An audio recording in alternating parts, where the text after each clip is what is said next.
Բայց պարզվում է, որ ինքը ամեն ինչ շատ վախեցած է խոսքից, մարդկային խոսքից, որովհետև գիտի, թե ինչ խոցելի վիճակում է ինքը գտնվում։ Տեսեք, այդ իր հիստերիայի բանը ինչ եղավ, ասում է,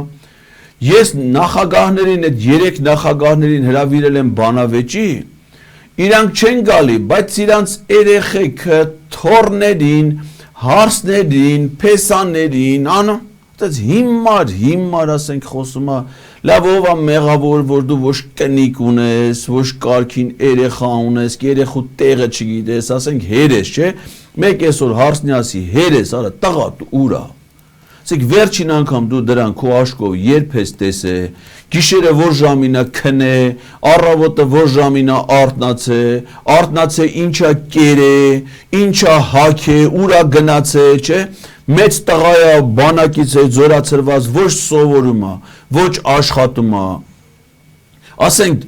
էդի քո ունեցածն է, դու դրա տերն ես, սկի չգիտես ինչ ունես, կնիկ էլ չունես, որ ասենք կնիկը տուրա, ինչ անում, դու ինչ ես անում, ոչ թոռ ունես, ոչ հարս ունես, ոչ փեսա ունես, ոչ բան,